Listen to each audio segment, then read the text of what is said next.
नमस्कार, मी ॲडव्होकेट राणी सोनवणे। आजचा जो माझा व्हिडिओ आहे की तो मेंटेनन्सवर आहे।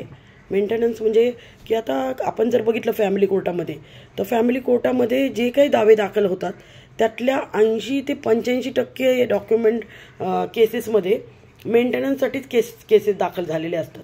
कारण महिला ज्या असतात त्या महिला कमवत नसतात आणि नवरा त्यांना मेंटेनन्स देत नसतो किंवा नवरा घर खर्च देत नसतो, मुलांचा खर्च देत नसतो आणि त्यामुळे त्या बायकांना कोर्टामध्ये यावं लागतं। मॅटर घटस्फोटाचा असो, मॅटर नाण्याची केस असो, मॅटर नल अँड वॉइडचं असो, मेंटेनन्सचा अर्ज असतोच आणि मेंटेनन्स हा महिलाच करतात जास्त करून। आत्ता सध्या असं दिसत आहे की पुरुषही मेंटेनन्सचा अर्ज करतात, पण खूप कमी प्रमाण आहे, त्याचं खूपच कमी आहे।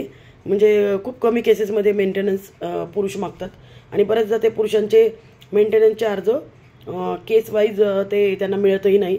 कारण समजा पुरुषाला मेंटेनन्स मिळणं गरजेचं आहे आणि त्याला कायद्याप्रमाणे प्रोव्हिजन पण आहे।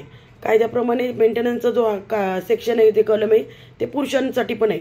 म्हणजे ते मेंटेनन्समध्ये असं नाही म्हटलं की एनी वुमन, तर त्याच्यामध्ये एनी पार्टीज असं लिहिलं की husband and wife can claim maintenance against each other असं आहे।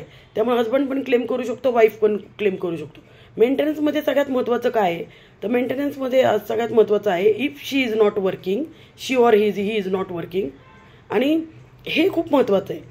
आणि दुसरं म्हणजे की त्यांनी पार्टीने डिनाय करणं गरजेचं आहे किंवा पार्टीने खर्च दिलेला नसेल, मग तुम्ही मेंटेनन्ससाठी करू शकता अर्ज।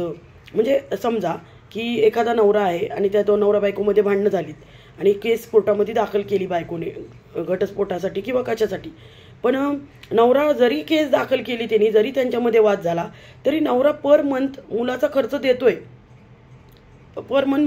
देतोय, तरीही बायकोने मेंटेनन्ससाठी अर्ज केला तर तिथं कोर्ट असं ऑर्डर करू शकतं की हा प्रत्येक महिन्याला देतोय मेंटेनन्स, त्यामुळे त्या पद्धतीने त्यांनी ते देण्यात यावे। त्यामुळं डिनायल पण खूप महत्त्वाचं आहे। डिनायल म्हणजे की अदर पार्टीनी, समोरच्या पार्टीने तुम्हाला पैसे दिलं नाही तर तुम्ही कोर्टामध्ये केस दाखल करणं गरजेचं आहे। आणि माझ्या एका केसमध्ये असं झालं होतं की मेंटेनन्सचा अर्ज बायकोनी केला होता आणि घटस्फोटाचा अर्ज होता आणि नवऱ्याला नोटीस गेली आणि नवरा जरी त्यांच्यामध्ये वाद होते तरी नवरा त्या मुलालाच पेमेंट करत होता। मग कोर्टाने ते मेंटेनन्सच्या अर्जावर तो नवरा जे पेमेंट करत होता तीच ऑर्डर केली आणि त्याच्यामध्ये ती ऑर्डर आत्तापर्यंत अगोदरपासून तो देतोच आहे, त्यामुळं ती ऑर्डर कोर्टाने त्या पद्धतीनेच केली। दुसरं म्हणजे की मेंटेनन्समध्ये असं आहे की समजा एखादी, आता खूप साऱ्या महिला म्हणजे हे विचारतात किंवा माझ्याकडे कित्येक केसेस आहेत, त्या केसेसमध्ये असं होतं की बऱ्याचदा महिला या कमवत असतात आणि पुरुषही कमवत असतात आणि मग त्यांना जेव्हा कोर्टामध्ये केस दाखल करायची असते तर महिला आपण असं म्हणतो की जर महिला कमवत नसेल तर ती मेंटेनन्ससाठी अर्ज करू शकते। पण नुकतंच परवा हायकोर्टनी, आय थिंक काल का परवा, हायकोर्टने एक डिसिजन दिला आहे की जरी ती महिला कमवत असेल तरी तिला मेंटेनन्स मिळू शकतो। तर बघा, आता जरी ती महिला कमवत असेल तरी तिला मेंटेनन्स मिळू शकतो, हे सगळ्या बायकांना ॲप्लिकेबल नाही आहे।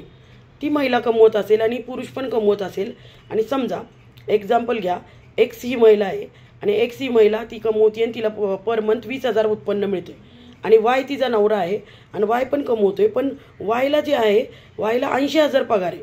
म्हणजे महिलेला 20,000 आणि वायला 80,000, मग ही खूप मोठी तफावत आहे आणि त्यामुळं त्या महिलेला पण मेंटेनन्स मिळतो दो शी इज वर्किंग। म्हणजे जरी ती कमवत असेल तरी तिला मेंटेनन्स मिळू शकतो अशा केसेसमध्ये। कारण बघा, मेंटेनन्सचा जो कायदा आहे, मेंटेनन्सचा जो रूल्स आहे, मेंटेनन्स जे कलम आहे, त्याच्यामध्ये हे पण सांगतात की स्टँडर्ड ऑफ लिव्हिंग, ज्या पद्धतीने नवरा राहतो स्टँडर्ड ऑफ लिव्हिंगनी, त्याच पद्धतीने बायकोला राहण्याचा अधिकार आहे। म्हणजे समजा नवरा खूप छान एकदम मोठ्या गाडीमध्ये प्रवास करतो, मोठ्या फ्लॅटमध्ये राहतो, मोठ्या हॉटेल्समध्ये व्हिजिट करतो आणि मोठ्या भारी भारी कंपनीचे तो सगळे त्याचे यूज करतो प्रोडक्ट आणि कपडे पण एकदम मोठ्या मोठ्या ब्रँडचे यूज करतो आणि जर बायकोने अर्ज केला मेंटेनन्सचा तर तो म्हणतो की शी इज वर्किंग आणि तो देऊ नाही शकत। मग जर बायको कमी कमवत असेल आणि नवरा मोठ्या कंपनीमध्ये कामाला असेल आणि मोठा पगार असेल, तर जरी बायको कमवत असेल तरी नवऱ्याच्या स्टँडर्ड ऑफ लिव्हिंगने राहण्याचा तिला अधिकार आहे, म्हणून बायकोला पण मेंटेनन्स देणं गरजेचं आहे आणि म्हणून बायकोला मेंटेनन्स मिळू शकतो। म्हणजे आपण डोक्यातून हे आपल्या डोक्यात एकच असतं की जर कमवत नाही महिला तरच मेंटेनन्स तिला मिळायला पाहिजे किंवा मिळतो कायद्याने. पण तसं नाही आहे.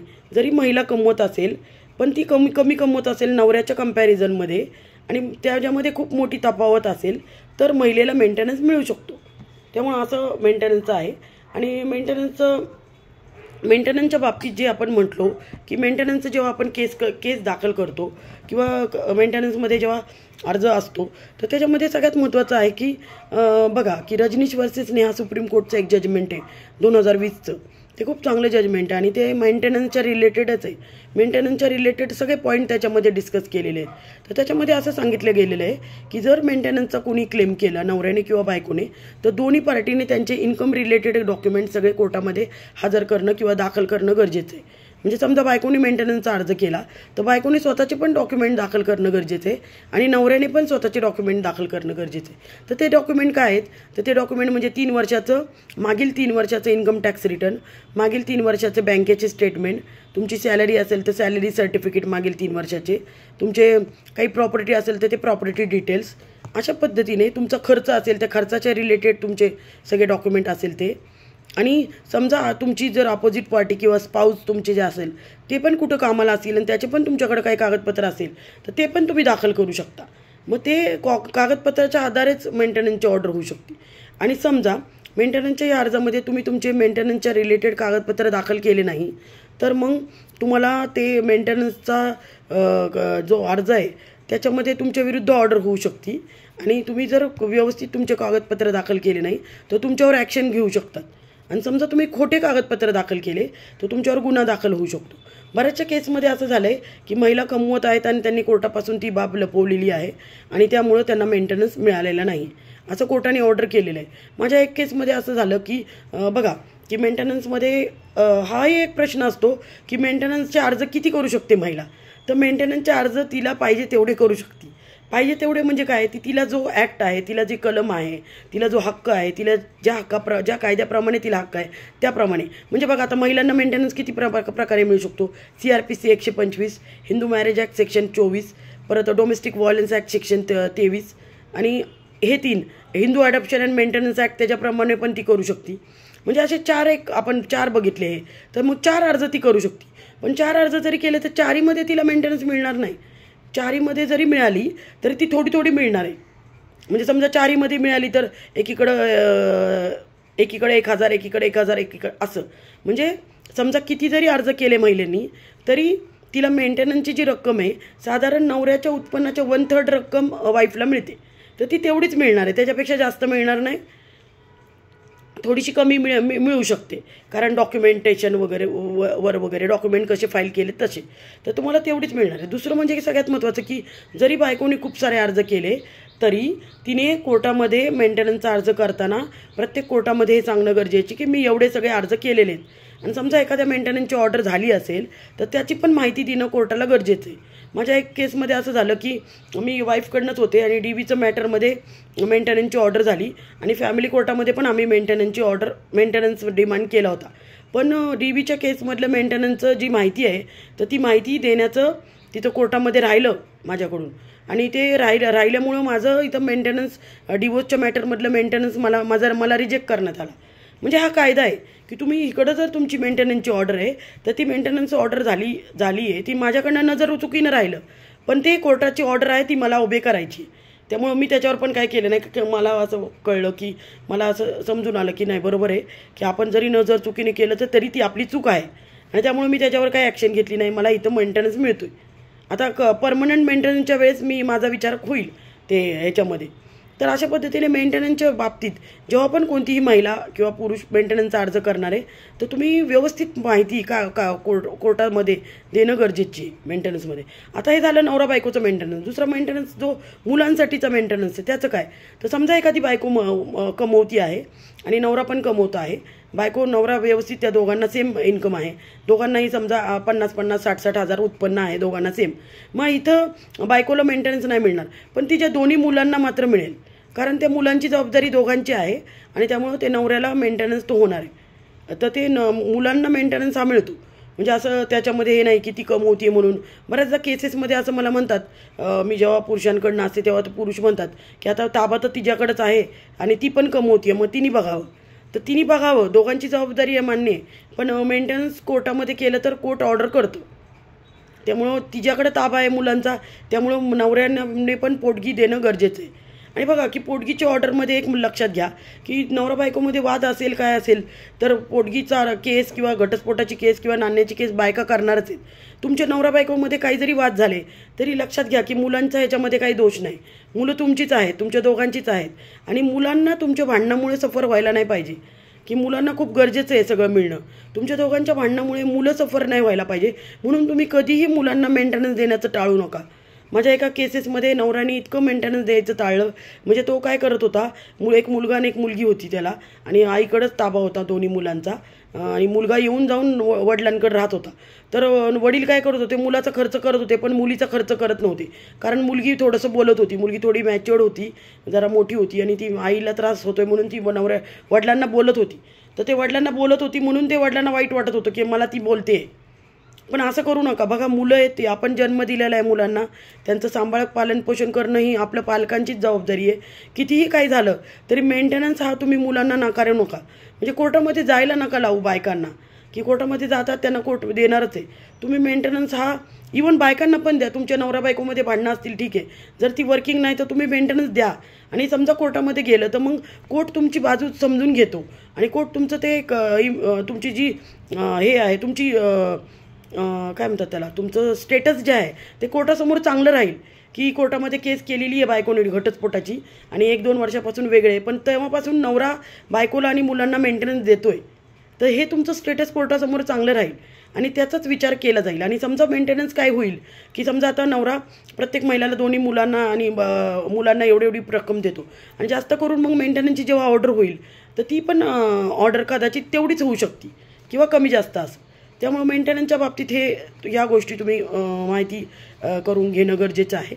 आणि सगळ्यात महत्त्वाचा अजून एक प्रश्न येतो की जो महिला विचारतात की किंवा पुरुषही विचारतात की एखादी महिला आहे आणि ती वर्किंग नाही आहे पण ती चांगली एज्युकेटेड आहे, तर त्यामुळं मग आता समजा एखादी महिला चांगलं एज्युकेशन घेतलेलं आहे आणि तरीही ती कमवत नाही आहे, मग नवरा असं म्हणतो की ती एवढं चांगलं एज्युकेशन आहे तिचं, तर असे खूप सारे सायटेशन आहेत की एज्युकेटेड आहे आणि तिला मेंटेनन्सचा तिने अर्ज केला आहे.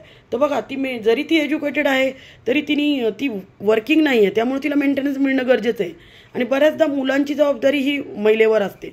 मग जरी ती एज्युकेटेड असेल तर तिला ते मुलांचं बघावं लागतं आणि वाद येत म्हटल्यावर नवरा बरोबर नाही आहे राहायला, त्यामुळं सगळं सिंगल पेरेंटिंग ती करते आहे. मग ती कसं काय नोकरी करणार? आणि बऱ्याचदा आईवडिलांकडे ती राहत असते, आईवडील मदत करत असतात काही वय, मग ती कोर्टामध्ये केस करते आणि मग कोर्टामध्ये मेंटेनन्स मागते. मग नवरा असं म्हणतो की शी इज ऑल्सो वर्किंग, तर शी इज ऑल्सो एज्युकेटेड आणि तिची पण जबाबदारी आहे. मग ती educated, though she is educated but she is not working, ही महत्त्वाची कंडिशन जी आहे ती कोर्ट ग्राह्य धरणार आहे.